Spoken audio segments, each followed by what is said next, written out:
Are we gonna go hike? Are we gonna go hike? Yeah? We're gonna go hike? I know, we're going for hikies. Hey, come on.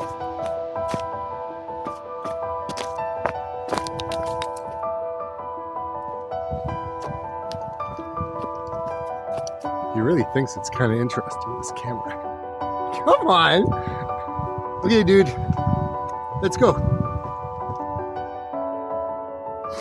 Do you want to go to the river? Yeah, let's go to the river. Let's go to the river.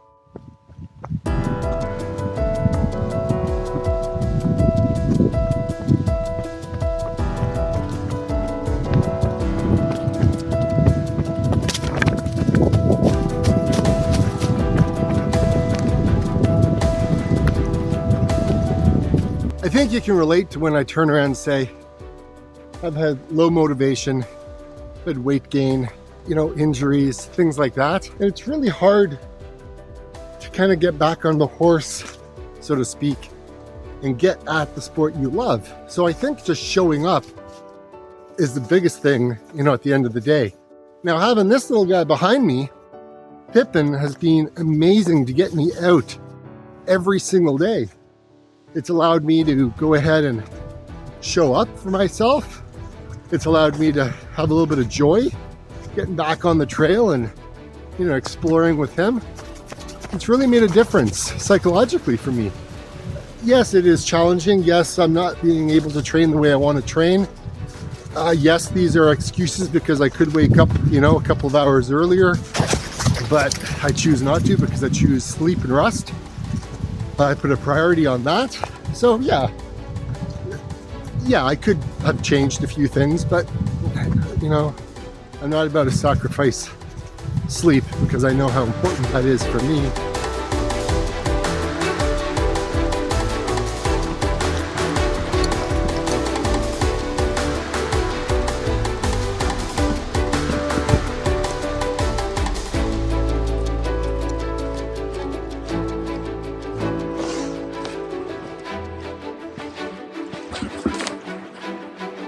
What's he doing?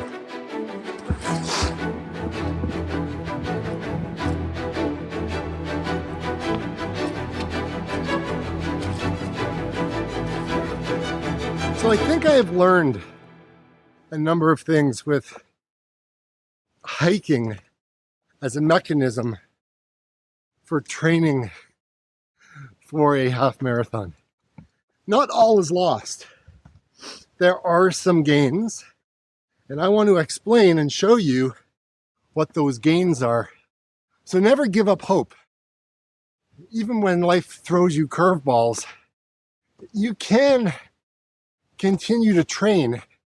Your training may not look very conventional, and the results are still to be determined. However, I have seen some benefits.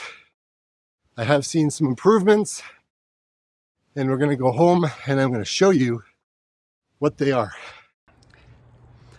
Hey guys, if you're new to my channel, thank you for subscribing. Thanks for watching. You've obviously come here for running, and this is what I do. I talk about heart rate training. I talk about slow running, running on trails, ultra marathons, like everything like that. And I am on a journey to run a half marathon with really unconventional training because I got a puppy and I'm coming back off of an injury, and I'm coming back off of really winter and no time properly training for this. So I don't know how it's all going to play out. However, I do bring you along on my journeys. So if you like the video, please think about liking, subscribing, commenting on the video. I do read the comments, and I really appreciate all of you. If you are coming here for the first time, welcome aboard. And for all of you who have been following me for a while, thank you so much. I really appreciate your support. Let's get back to the video. Now that I'm back from my run, I thought I would take a look at how things have progressed over the last 6 months. I have been very inconsistent with my training. I've been doing a little bit of running, a little bit of hiking. I now have a puppy, walking and hiking with my wife. There's like a lot of different variables that has happened over the last 6 months, so to speak. And so I thought, you know what, let's dive in and take a look at how things have progressed and how things are and where we're at. Because really, at the end of the day, I just need to understand how things are. So there's one particular route that I've done a couple of times over the years, and I thought it would be a great example. So when I went ahead and I did this particular route while I was walking was October 28th, okay? And it was awesome. We went out there and yeah, it was, an hour and 40 minutes basically with a Strava score of 27. And then going out and doing the loop, the same one in April, a couple of weeks ago. I was out there for an hour and 28. And then again, just a couple of days ago, an hour and 24. So I'm pretty happy with that. Now, I kind of broke it out a little bit further into my spreadsheet just to have a general look. And between last October and my hike the other day, yesterday, I'm about 16 minutes faster on the same route, right? Everything else considered the same with regards to the temperature, humidity. I did it the best I could. And everything kind of broke down. Now, I may be off on a couple of minutes here and there because my calculations weren't doing the greatest. But the one on the left-hand side, I did a little bit of running on this one. A little bit, not a lot. Little spurts here and there. But just adding a little bit in is a huge difference. Because I look at my Strava score of 44, and that is an indication of, I guess, fitness level that Strava does. I also take a look at my watts, right? So I'm putting out more energy, right? 175 compared to 136. My heart rate was obviously more because I was, I was faster at this. So you can see my heart rate kind of went up, right? So I'm very happy with this. Now, I will take a look at another thing in here, and that was last week. If I did a comparison, again, it's hard because I have a puppy. So, you're stopping, you're starting, things like that. It's a little different. But even like last week, it was an hour and 28 minutes. And like I said yesterday, it was an hour and 24 minutes. So again, there's another good 3 minutes, 4 minutes, somewhere around there difference between this one as well. I put out 168 watts on this one and my heart rate was 124. Strava was 44. But if I go up, I'm 127 from my heart rate, 175 of my watts, and Strava is 44 again. So it's very interesting when you kind of look at all of that. So where am I at? How am I going to do in my marathon, like in my half marathon? I have no idea. Am I excited about it? I sure am. But what things look like on the day that I run is going to be very different than where my expectations would have been back in February when I was training for running a half marathon. Again, that was pre-puppy. So we'll see what happens. I'm not expecting amazing things, but I'm expecting that I will finish.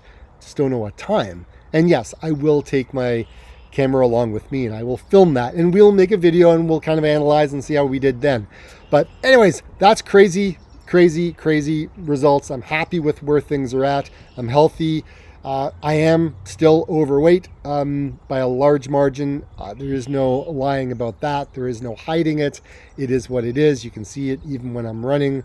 I am carrying much more, but the numbers look interesting. Running up hills is like speed work in disguise. It's fantastic. So when I'm hiking up a hill, maybe that's going to be great for running slow. No, but in all seriousness, I have this love-hate relationship, just like Pippin does, about going up hills. But I know, I can already feel it in my glutes, my calves, my quads. Just in my lower back, I feel so much stronger than a number of weeks ago. So much stronger. But again, getting out every day on the trails, It's making a difference in my training. It's not conventional. It's very out there. We'll see how it goes on half marathon day next weekend. Oh my gosh. Going up hills, there's a love-hate relationship. Hey buddy, hey Pippin, we love them, but we hate them.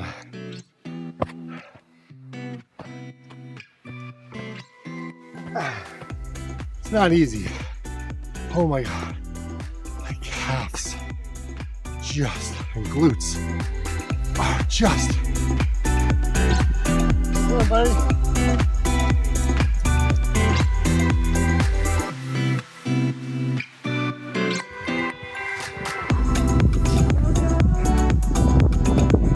What do you say, Pippin? Time to go down the backside? Let's do it.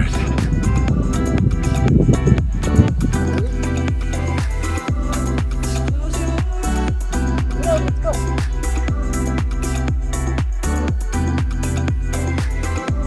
So, that's not too bad.